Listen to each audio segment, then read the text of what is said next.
तो दोस्तों हाजिर हैं हम आपके सामने एक बार फिर आगे की अपडेट लेकर। हम खड़े भिवंडी के नई बस्ती में नेहरू नगर में, और जो 5 साल पहले जो हादसा हुआ था शोएब नाम के लड़के का जिसकी उम्र 17 साल थी, उसको बेरहमी से मार दिया गया था और उसकी लाश नहीं मिली थी। अब जब पुलिस ने उसके आरोपी को गिरफ्तार कर लिया है और उसे जो यहाँ पे लेके आए थे, तो यहाँ पे यही जो गाला है आप देख रहे हैं, ये एक सैलून शॉप हुआ करती थी। ये इसकी जो आरोपी है रब्बानी शेख, उसकी मालकी की थी। और यहाँ पे जब फॉरेंसिक की टीम आई थी और भी लोग आए थे, जब यहाँ पे खुदाई की गई तो यहाँ पे कुछ अवशेष मिले हैं, कुछ कंकाल मिला, कंकाल पूरा नहीं, कुछ बॉडी पार्ट्स मिले हैं यहाँ पर हड्डी के रूप में। और उसे जो है फॉरेंसिक टीम ने जो है प्रिजर्व करके लेके गई अपने साथ में। तो ये कंफर्म हो गया है कि जो हादसा हुआ था, जो वारदात हुई थी, ये इसी आदमी के ज़रिए हुई थी। जो रब्बानी है एक वक्त में बांगी हुआ करता था, तो इसी ने ही इस हादसे को, इस घटना को, इस कत्ल को, इस मर्डर को अंजाम दिया था। और इसीलिए जो है उसने बराबर सटीक तरीके से बताया कि यहाँ पे जो है बॉडी को उसने दफनाया था। मतलब पूरी बॉडी नहीं, कुछ पार्ट जो है उसने बच्चों के हाथों से फिकवाया था वो एक अलग विषय है। लेकिन यहाँ पे फिलहाल जो है पुलिस के हाथों बहुत बड़ा सबूत और बहुत बड़ी चीज़, बहुत बड़ी कामयाबी हाथ लगी है। अब इसके बेसिस के ऊपर उसके ऊपर चार्जशीट दाखिल होगी, उसके ऊपर गुना जो सेक्शन लगाए गए थे उसको रिवाइज किया जाएगा और फिर पुलिस जो है अपने आगे की कार्रवाई करेगी। हमारे साथ में ऐसे बने रहे, हम आपको इसकी खबर आगे की अपडेट भी देंगे। इसके साथ में मैं आपको बता दूं कि जो उसके जो घर वाले, उनका हाल बहुत बेहाल है। आप देख सकते हैं कि किस तरह से उसकी माँ जो है चीख के अपने बच्चे को वापस लाने की गुहार लगा रही है। तो ये माँ का दर्द हम सब समझ सकते हैं कि किस तरह से वो पीड़ित होगी। आखिर क्यों ना हो, क्योंकि 7 बहनों में जो है एक भाई था।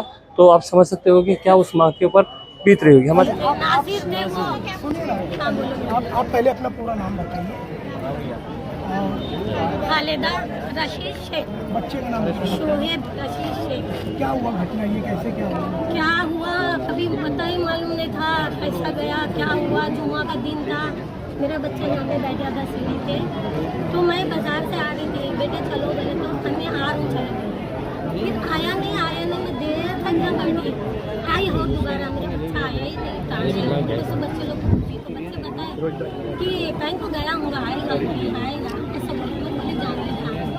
रात भर बैठी ऐसी, मेरा बच्चा आएगा, कहाँ भी गया हूँ बच्चों के साथ आएगा। सुबह हुई, पुलिस स्टेशन जाकर वो लिखा है, तो पुलिस वाले सब पूछताछ कर दिया हमारे से। हम बोले ऐसे हमारा बच्चा गया है,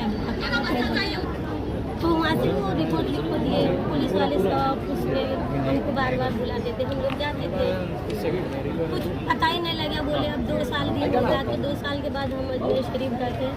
वहाँ से आए तो ये असलम बोल के नाम का था, वो लड़का आके मेरे घर पे बोला कि ये शोएब का पता लगा। तो मैं बोली बेटा अच्छा बात करे, अरे मेरा बच्चा मिला। बोलता है कि नहीं ख़त्म कर दिए बांगी साहब, ऐसे बोले। तो फिर उसके बाद में कुछ बोली नहीं, मेरे मुँह से निकला ही नहीं।